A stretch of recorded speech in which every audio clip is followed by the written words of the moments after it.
मिंबर से उसका ऐलान होता है कि ये फला अब प्रमुख बना, मुतवल्ली बना।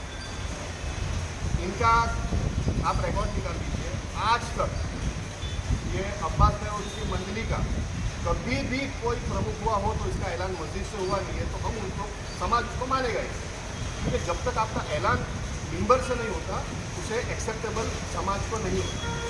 ये लोग क्या करते थे, ये लोग के 6-7 लोग की एक मंडली है, ये लोग क्या करते हैं कि ये जो मुतवल्ली वगैरह इनके साथ में ही डिसाइड होता है। ऑफिस में इकट्ठा होते हैं, वो बोलते हैं आज तू मुतवल्ली बन जा, फिर साल 1.5 साल के बाद अंदर झगड़े हो जाते हैं, फिर किसी और को बना देते हैं। इस तरीके से इनका चलते हैं। कभी भी इन्होंने जो इसका जो ऑफिशियल वे है जैसे होना चाहिए उसकी इन्होंने कभी नहीं किया। इन्होंने ऐसे ही हमेशा अपने अंदर किया। पहली बार ऐसा हुआ कि जो हकीकत में जो प्रोसीजर है वो प्रोसीजर फॉलो किया गया। अब इनके प्रोसीजर फॉलो किया गया और ये लोग चाहते नहीं थे कि इनके मंत्री के बाद का कोई अध्यक्ष बने, मुतवल्ली बने, तो ये इन्होंने इस प्रकार की झूठी कंप्लेन की। अब ये मुद्दा शुरू कैसे हुआ? ये मुद्दा शुरू ऐसे हुआ कि यहाँ पे 12 दुकानें,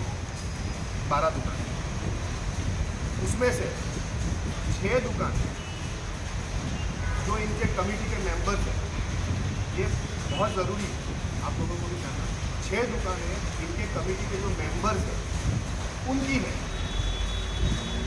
6 दुकान 12 में। अब आप बिलीव नहीं करो, जो आप लोगों को हम रिक्वेस्ट करते हैं कि ये सारी बातें प्रमुखता से आप 6 दुकानें उनकी। अब यहाँ पे जो मार्केट रेट है वो कम से कम 30,000 से 35,000 रुपये का मार्केट रेट है, लेकिन यहाँ पे बरसों से दुकान को फिक्स रेट पे दिया गया है 7,000 फिक्स रेट। कम से कम आधा भी लेते तो समझ में आता कि चलो 35,000 30,000 है तो आप 15,000 लेते, लेकिन उन्होंने कभी ऐसा किया नहीं, क्योंकि उनके लोग थे, वो नहीं चाहते थे कि किराया बढ़े। फिर जैसे ही नई कमेटी आई, हमने सब डॉक्यूमेंट्स देखे, आप मानोगे नहीं, बरसों से किसी भी दुकान का रेंट एग्रीमेंट नहीं हुआ। आप सोचो, इतनी दुकानें जो चल रही है वो बिना रेंट एग्रीमेंट के, जबकि ये अपराध है बिना रेंट एग्रीमेंट के। ठीक है, आप शायद 1 साल तक 11 महीने का कर सकते हो, उससे ज़्यादा नहीं। ये गवर्नमेंट की गाइडलाइन से नोटिफिकेशन है कि अगर आप 1 साल से ज़्यादा अगर किसी को किराए पर दुकान देते हो, चाहे वो निजी हो, चाहे वो ट्रस्टी हो या कोई भी, तो उसको आपको एग्रीमेंट आपको करना ही होता है। लेकिन उन्होंने एग्रीमेंट अभी तक नहीं बनाया, तो मैंने सभी दुकानदारों को पहली नोटिस भेजी। हमने दुकानदारों को कहा कि आप आइए और रेंट एग्रीमेंट बनाइए।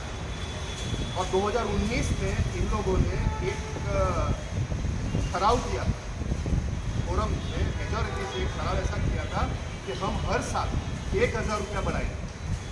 ये इन्होंने ठराव किया था, जो यहाँ के रजिस्टर में उसकी एंट्री है।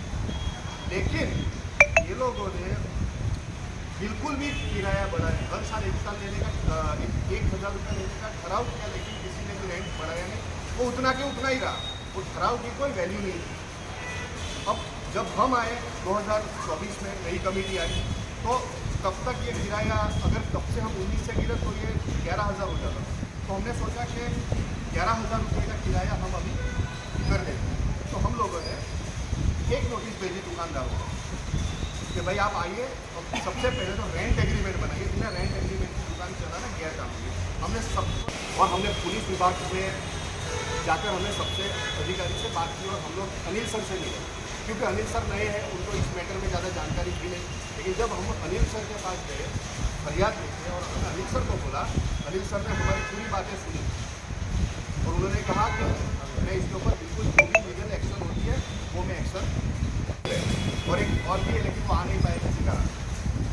अब सबसे इम्पोर्टेंट बात ये है कि ये कंप्लेन आज की नहीं है, ये मामला इन्होंने बताया कि 12 महीने मतलब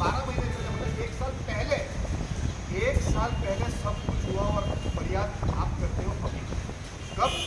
ये महीने में, मतलब 1 साल के बाद।